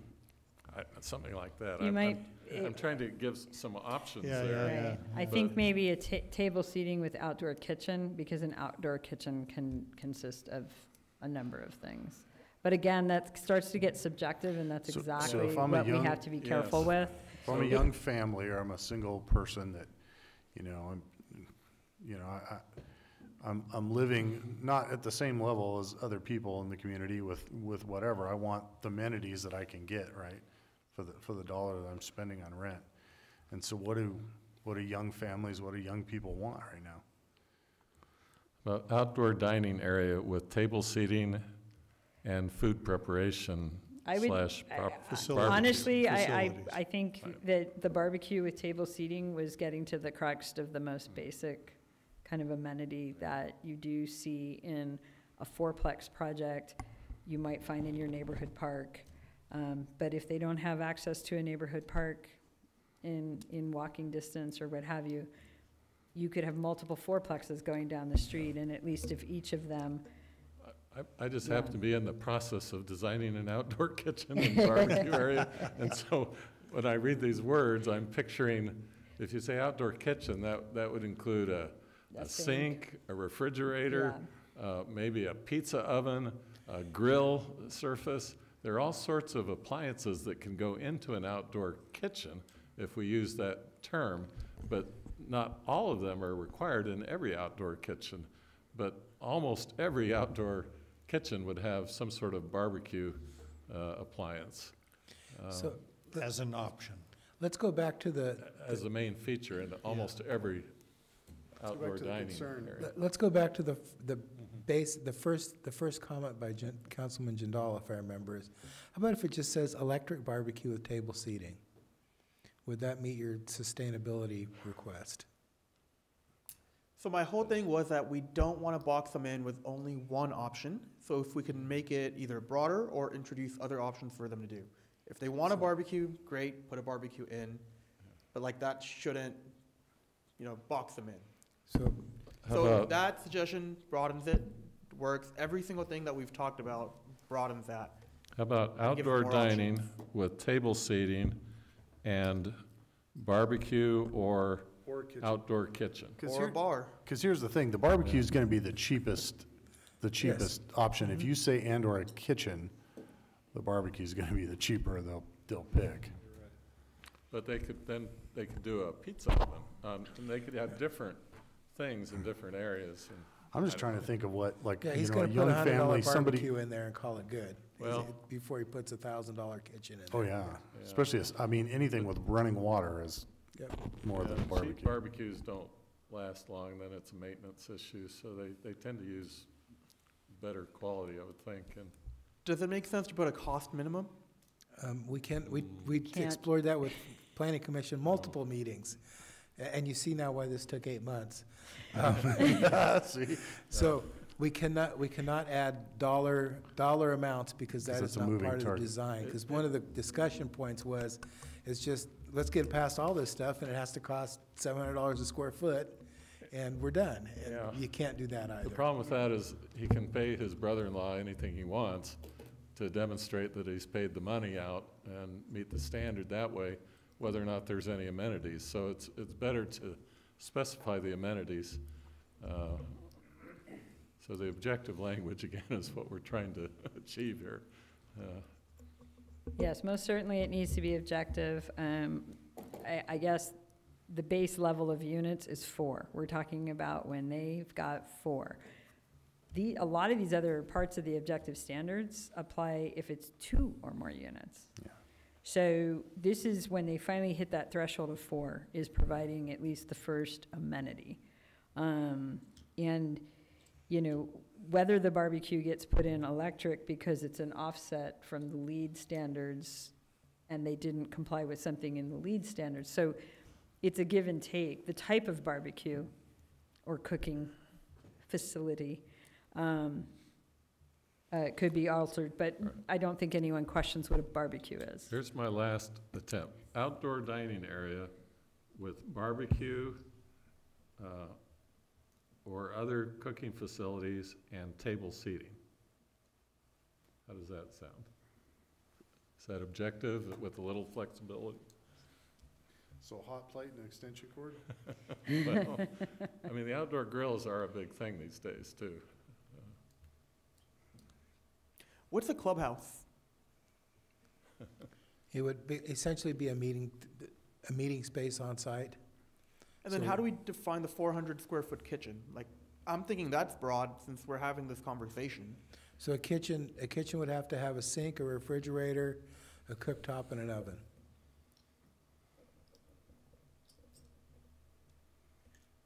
Which is a lot more costly than a barbecue. And that's why it's up in the higher, Yeah. the higher counts, Can I yeah. make a suggestion, and I don't know, maybe if you guys don't want to do it, then we're kind of at a mute point, but my suggestion is we just move forward as is right now, get it on the books, and then we reconvene and come back with some suggestions to modify this and things that the council might want to do. Maybe we go through a similar process, what you did with the planning commission, but we do that with the council, and then modify it moving forward, but that we get something in place as is right now. Because we could probably spend a lot of, we're gonna get to another thing that we're gonna talk about and wanna figure that out too. And the other part, well, I have 2 concerns. Number one, again, I think we look at this through the lens of where we currently sit in our lives, and we have to think more like we'd be the people actually inhabiting these places. That's important, right? And that's probably hard for a lot of us to do because we're already established. The second part is that the other 2 council members that are not here may want to weigh in on that process also, if we bring it back and want to be part of that. And I'm all about inclusion, making sure we all have a voice, so. That's my suggestion, is that we move it forward as is and then come back and adjust it as necessary. But I'm open to if you guys want to do that or not. So taking that suggestion into account, we wouldn't be able to make any changes to after January, right? Because any change that we make, it would be a first reading again, and then we'd have to do the process. What we'd like to do, if that's the case, I'd like to keep it on the books for 3 or 4 months, maybe even 6 months, and get a chance, because like I said, it was months of work for the planning commission to come through this. This would give the council a chance, maybe we can get a workshop and really kind of work through the nuts and bolts, because, you know, Ann had some of those drawings, but to really dissect the drawings, to really dissect the logic and the reason behind them. And a lot of this is, you know, everything in here has a reason, and maybe it may not make sense, but to go and discuss that reason, and once you've got the reason, maybe you come up with a better solution for that problem. It's gonna take more than 2 months or to January. So I'm thinking, 6 months, July to 8 months before we really have a chance to get this settled in. That's with continuous work up to that point.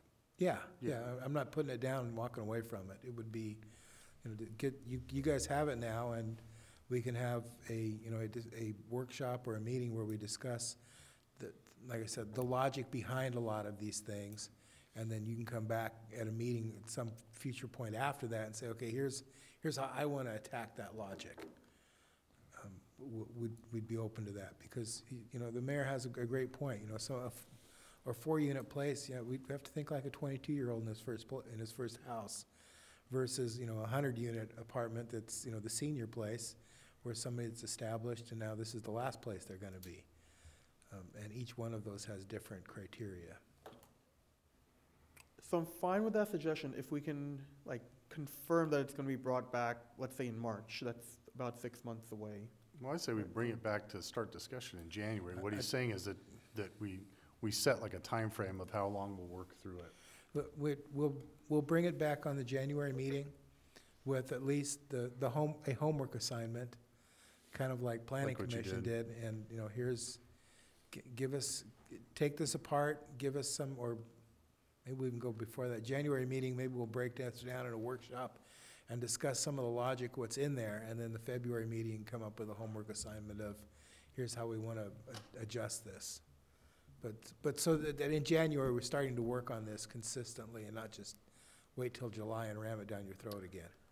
Okay, so that works with me if everyone if everyone agrees to that. Just 2 more things. So if we're gonna bring that piece back, if we can also bring, or if we can have the Planning Commission look at 2 other things so we can discuss in the January meeting. First one is number 4, when we're talking about refuse collection, and I'm on page 25, by the way. One thing that a lot of apartment residents have mentioned, or multifamily residents have mentioned before, is that they would like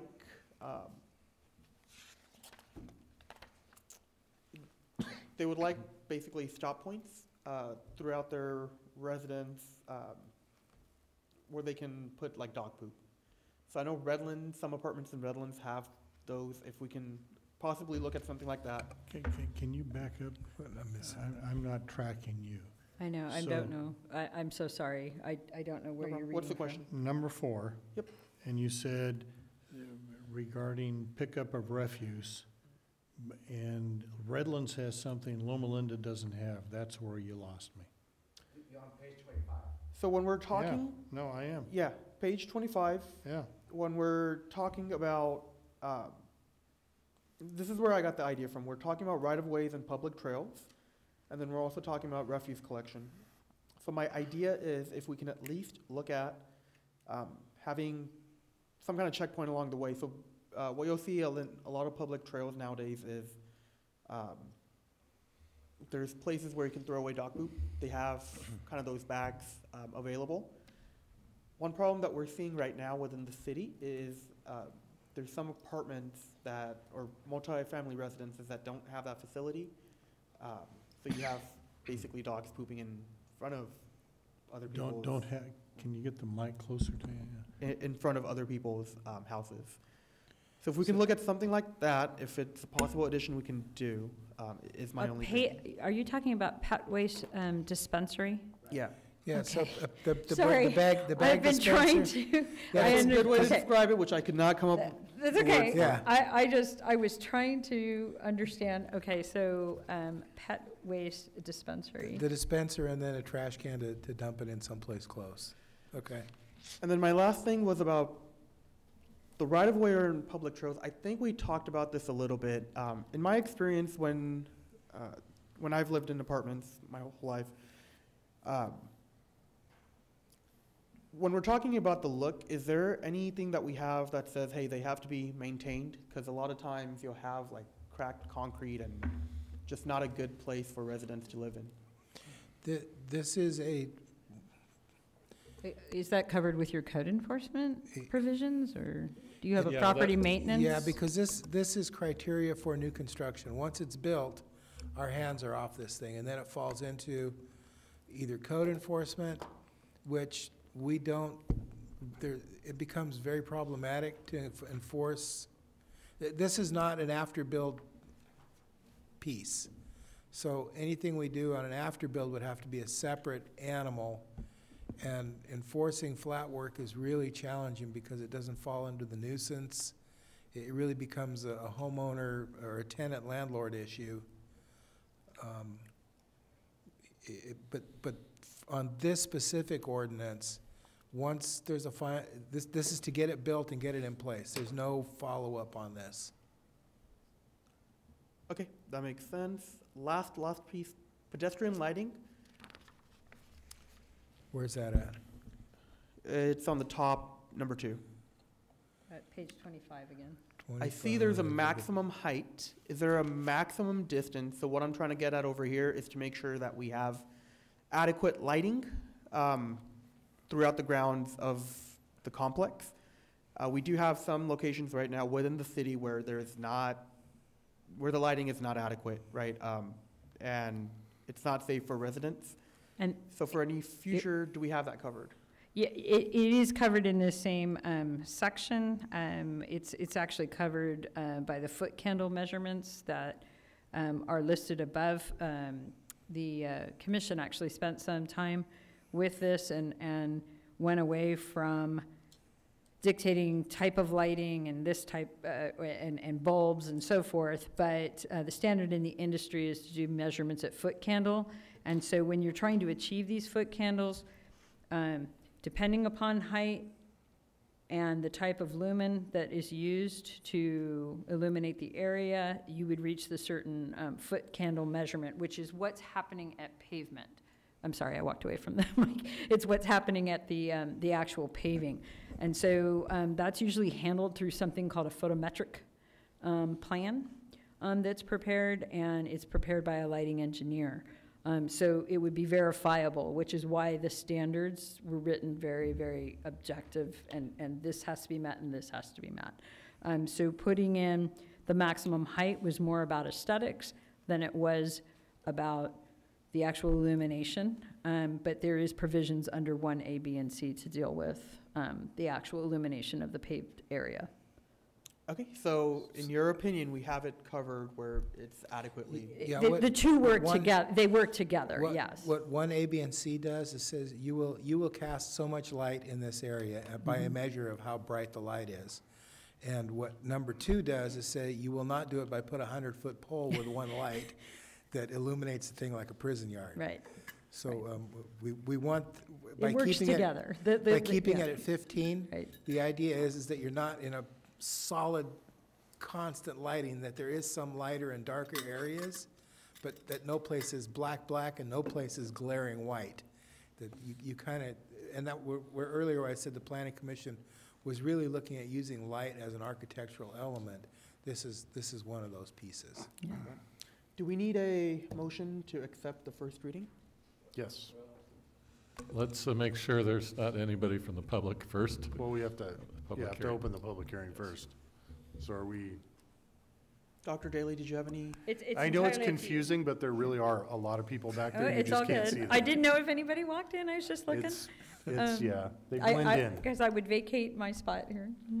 All right, let's open the public hearing officially. Okay, now, since we have nobody running forward, we could probably entertain a motion. For the record, this is not a Zoom meeting per se, but we did notice it, I believe, with the Zoom access. But my understanding is we don't have anybody on Zoom wishing to share any thoughts with the council. Kyle? Nobody. Okay. Okay, so we have a first Second. and a second. All right, Madam Clerk. Now, that's a good question. Do we go back to our informal voting process, or should we stick with the roll call voting? The roll call requirement is no longer in force because this is not a Zoom meeting per se. So we can, but it is a a resolution, an ordinance, so roll call vote is fine. Okay. It's always good to do that. Can we do a vote by acclamation?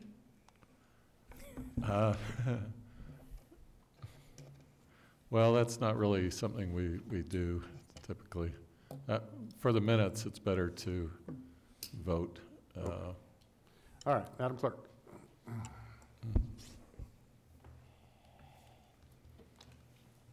And the motion is to determine that the proposed amendments are exempt from the requirements of the California Environmental Quality Act, and to introduce on first reading, set the second reading for November 9 for Council Bill number O-2021-06, an ordinance of amending the municipal code to establish regulations for objective design standards. I have a question on that motion. You have to Well, take them separately? Is that what you're We don't have to do it by the board. But with that, no. No, She's No, gonna that's ask not me my to do it question. Separately. I'm sorry, what was your? I have a question. Were we amending that table to exclude barbecues or reword? No. No, No. not yet. No, we're gonna. We're come leaving back that to as it, okay, I just wanted to confirm. So that would be then the motion to As presented. determine is exempt from CEQA and introduce on first reading and set the second reading for November 9. Councilman Jindal? Aye. Mayor Pro Tempore Daley? Aye. And Mayor Duper? Yes, And it passes. Thank you. thank you very much. Okay, and thank you, ma'am, for coming in tonight. Thank you all very much. Good job. And thank you, council. I know this is probably one of the most complicated things we've put in front of you in a long time, so thank you for working through this. No, I think Come up we have a again. process we're gonna, It's We're gonna not come back. finished. We're Get not into done, it. but I'm- yeah, it's just, it's a lot to take in one swallow. Yeah. no, I'm it happy, is. I'm happy to hear that we've got some energy to look at this here in the new year, so I think that'll be cool. And I don't know if it's appropriate, but I think we should commend the planning commission on all the effort they put into this. They took a little longer than I wish they had, but I think they've done a good job. I think we had 4 meetings of just discussion, About this? yes. Yeah. 4 it- full, like, till 10 o'clock at night meetings of It was, grinding through this. yeah. So why are we considering this if they're not finished yet? No, they're done. They're done. What you have is a finished product from them. Oh, But there were 4 meetings of, like, till 10 o'clock at night of grinding through this to get to this point. So I'm still suggesting that the city manager commend them on, or assistance Thank you. on the work they've done. If they can pick up the pace, that would help. Thank you all very much. Thank you. Have a good evening. Okay, we'll move on to the consent calendar, sans number 11.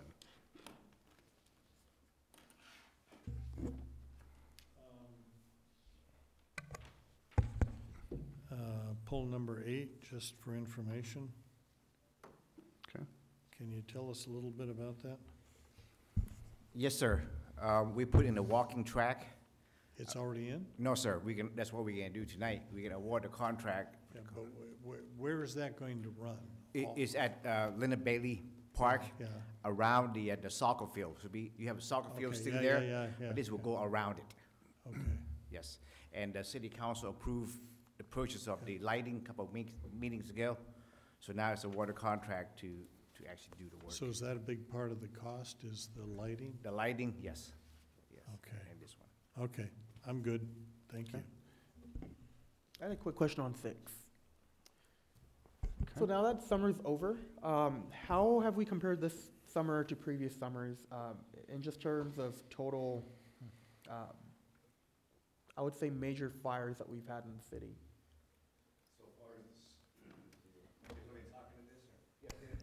Can you hear me? Okay. So as far as in the city, it hasn't really affected the city, except for the fact that the amount of resources that we've sent to assist other agencies in the master mutual aid. It's been, I thought last year was the worst fire season. I've been a firefighter for, this is like my 34th year as a firefighter, as a professional firefighter. Wow. And it's gotten progressively worse. This year, I think, trumped it.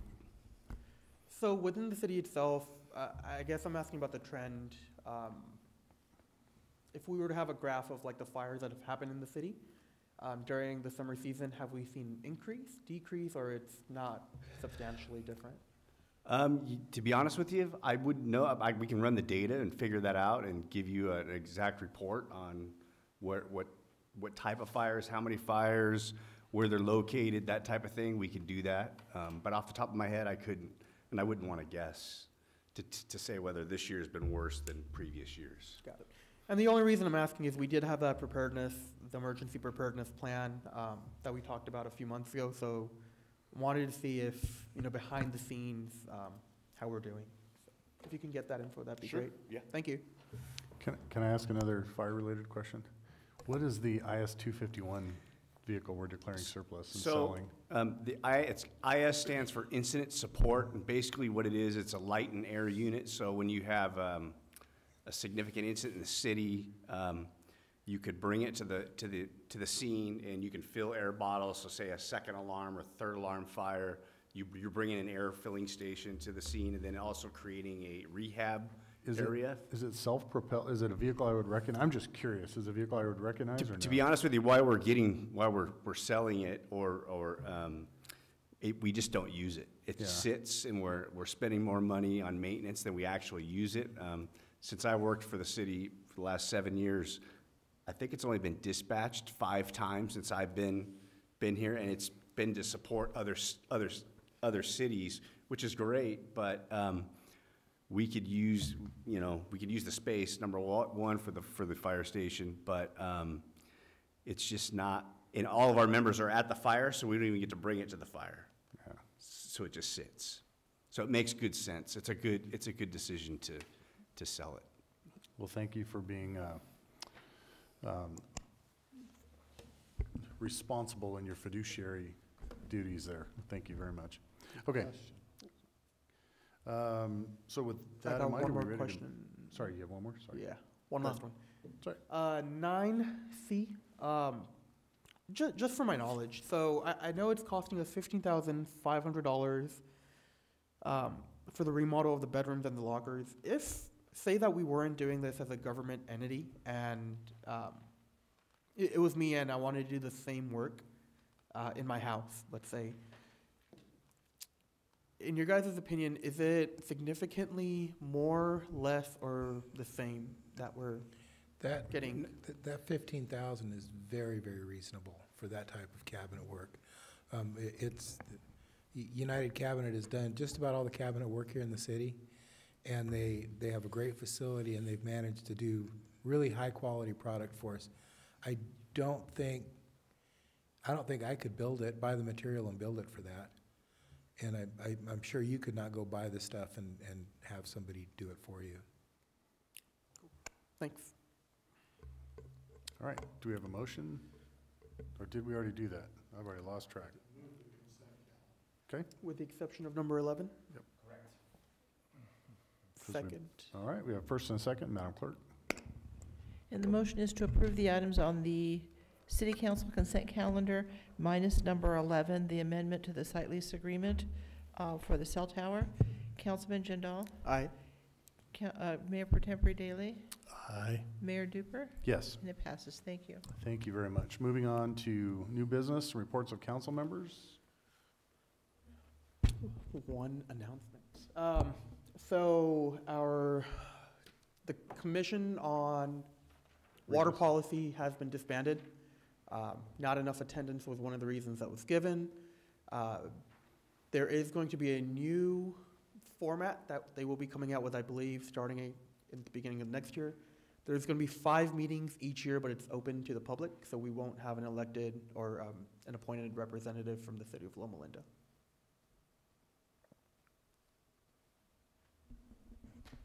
But just let you know, I attend those meetings twice a month with the San Ramon Valley Municipal Water District.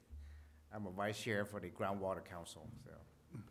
Are you still interested in, you're pretty into that stuff though, aren't you? It was very interesting. So I'll still attend those meetings.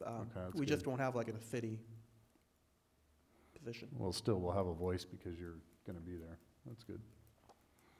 Interesting. Okay. Any reports of officers? I have one other.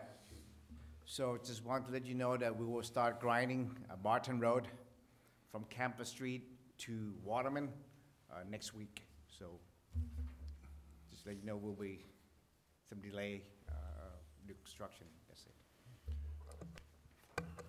Just to let, you prompted my memory. I had a constituent a couple blocks from where I live asking why we're repaving a lot of streets, but Cielo Lane, he says, he's lived there for, I don't know, 30. Cielo Lane behind City Hall here? Yeah, Yes, it's coming over. I'll tell him. Thank you.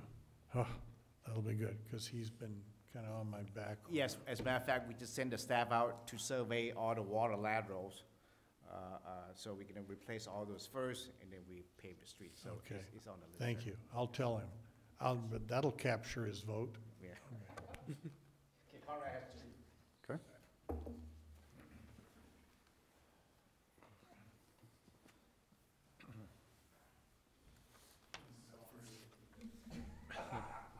Yeah, this is the, what did I put, the rave? So this is the events down at the Orange Show. I think I talked about this last time. The promoter has been really great, worked with us and the city of Grand Terrace. We were on the phone with them today. So basically what they're doing is they've got a sound engineer that they have on site there, and then they have these monitoring crews driving around taking sound readings. Just who's we? City of Loma Linda or the City event planners? Sorry, I'll be more specific. The event planner has a sound engineer on site, and then they also have monitoring crews driving around taking sound readings in both Loma Linda and Grand Terrace.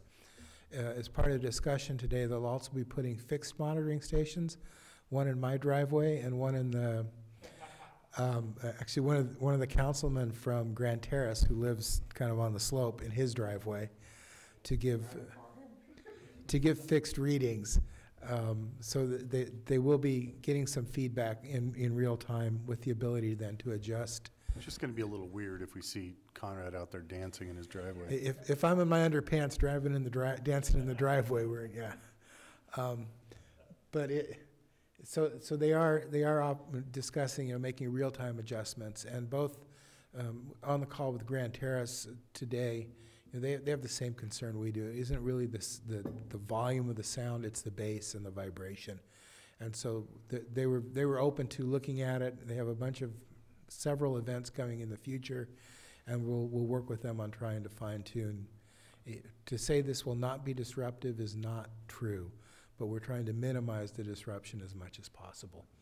So, like I said, in my driveway and then at Grand Terrace, there is a hotline that they will have. It will be open on the days of the events that anybody can call in. If you give the location where you're calling from, they'll send one of the monitoring crews out to take readings from that. As we get closer to the event, I'll email that to all the councilmen as well. So as constituents call, you can pass them on to the right people and get them into that. And like I said, there will be disruption, but we're trying to minimize that. So that number 424-303-6071, and it'll be active on the day of the events. Now, the bad news, with COVID, they postpone, they don't cancel events and refund money. They keep your money. They just reschedule the event.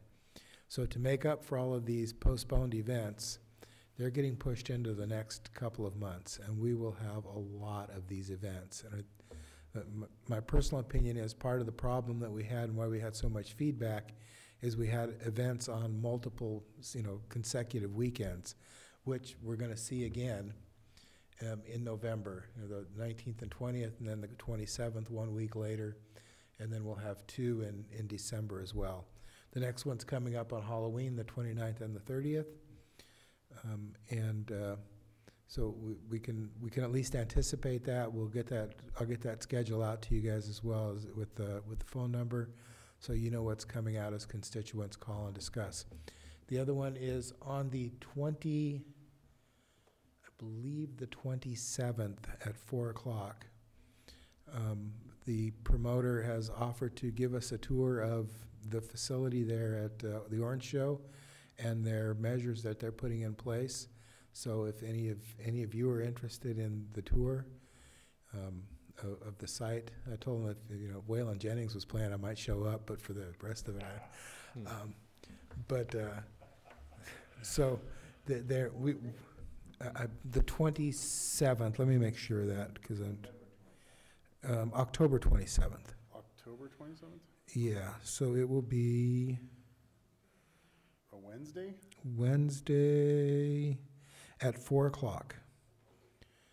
So October 27th at 4 o'clock. I'll send you the directions and how to get there, and they will run us through the Orange Show, kind of through the event venue, and show us the sound mitigation efforts and all their monitoring that they've got in place, so that we get an understanding of at least what they're trying to accomplish, if anybody is interested on that. So that's kind of the update on that. And like I said, Halloween is the next one, and we'll try and get everything in place and get as much information out as anybody can for that Halloween event. The one I'm worried about is Rolling Loud. That sounds like an oxymoron here, where we're controlling sound while we put on a concert that's Christmas, rolling loud. That's gotta be about Santa. Yeah, whatever they are, you know, it's outside my wheelhouse. You know, the mayor was talking about, you know, barbecues for 25-year-olds. This is stuff I don't get. So, but you know, there is a demand for it, and you know, we keep saying San Bernardino's making a lot of money. Our hotels are filled up on those nights as well. So there is.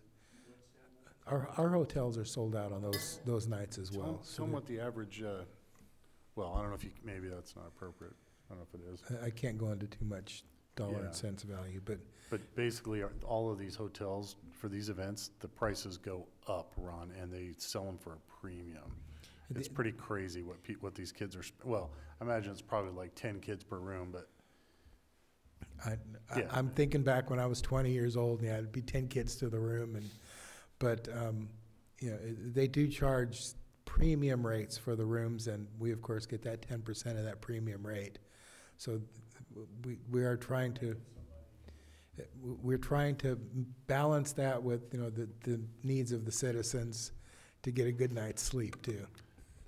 That's not gonna calm some of the people in my neighborhood down, but I understand the point. you know, to play angel's advocate here on this, it unfortunately will take probably a couple of events to tune whatever that sweet spot is, and that's the unfortunate part. I anticipate that this next round, especially in probably the next three, in, you know, those back-to-back in November, we will get some feedback. But, you know, the idea is that at least then you know what the mitigations are and what's going on, and the ability to direct the citizens to the right place, and that, you know, we are actively working on, you know, making this a tolerable situation. And one of these days, maybe they'll bring a band that I'll like, and then we'll all be happy. So that's kind of the update on that. And then the other one, Kyle? Unfortunately, the Monkees are no longer touring, Conrad. The monkey, well, he wouldn't like my music anyway. But the other one, Kyle? Trying to remember what that was.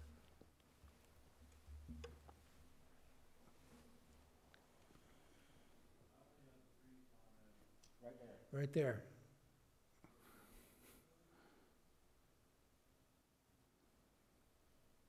No.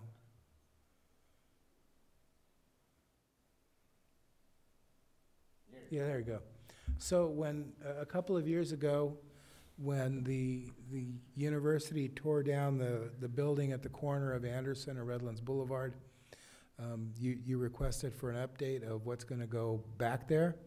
We have some solid plans on what is intended to go back on that site. I think this is only to one slide, right? We don't have a site plan. Oh, there we go. This is the southwest corner. This is the southwest corner, so looking at it this way, this is Redlands Boulevard, Okay. this is Anderson. And so we are looking from here, kind of standing in the Del Taco, the Del Taco parking lot. Baker's is on diagonal across the street. So we're standing in Del Taco, Anderson's going down this way, and Redlands Boulevard is in front of us. So we did work with the university to get this, you know, this wall in here, to get some nice, and we really held our feet to the fire to get some nice stonework and veneers on that, to make sure the city logo is incorporated as part of that we know we're coming into the city, not just the home of the hospital, and that the rest of the veneers are carried through, and really that it's kind of a nice entryway into the site. So we just wanted to give you an update. Construction on that should start on that here right about the beginning of the year. So this should be up probably Valentine's Day. For the time being, there you go, you can kind of see Redlands and Anderson. For the time being right now, it's the wall here, and then behind, it'll just be the wall, but the ultimate plan is they'll have a closed off, fenced off area. It's gonna be called with- Transient Park? No, it'll be a wrought iron with some citrus grove and something to kind of at least bring a little bit of green into that area. No, we don't want transient park, and we don't want camping areas in that, so we'll be pretty aggressive working with campus security to keep that It looks open area. nice. I like it. So it's, So it'll be like a mini park with like trees and like a walkway and, no, it will not be accessible to the public. got it. So as soon as, and the problem, especially on that intersection with the homeless, Yeah. this will be the Loma Linda campground before 3 days is up. Yeah. So the idea is there will be wrought iron fencing on the perimeter and then on the back side of this to keep, Especially with the that- thrift store right there and all of that. that's why you can kind of see the open area. There'll be trees on the perimeter to make it feel like it's filled in and there's something there. The ultimate Maybe a plan community is, garden? actually, the ultimate discussion was, and probably what will happen, at some point, the thrift store will come out, the car wash will come out, and the sandwich store will come out. This area will be an open corner. And one of the discussion points is that the school of, the dietary and the nutrition group will have this as a garden for the school, so that they'll be able to work with fresh vegetables and fresh produce. But no matter what happens, it will not be a park open to the public. Sounds like a interesting concept. Okay, that's it. Thank you.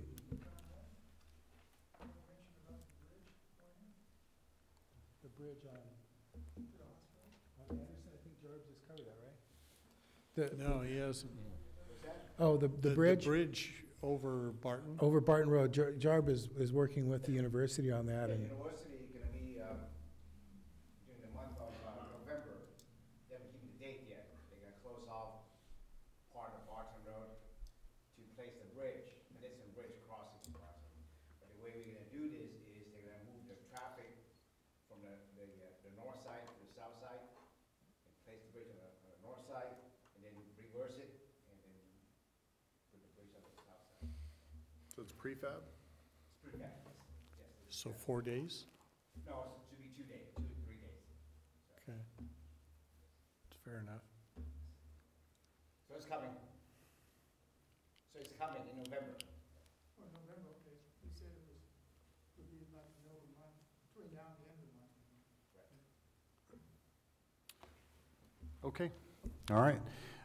That concludes our city council agenda. Let's open up the housing authority. Do we have any items to be added or deleted? No, sir. And the only thing that we have is the consent calendar.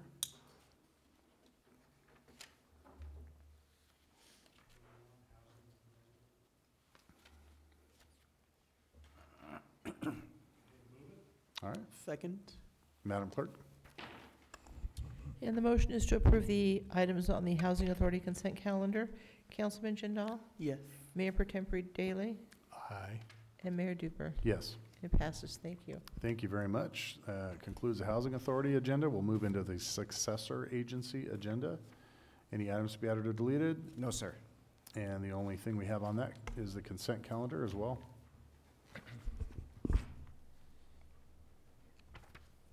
I move it.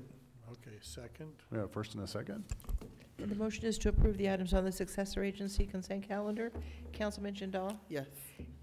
Mayor Pro Tempore Daley? Aye. And Mayor Duper? Yes. And it passes. Thank you. Thank you very much. That concludes the evening.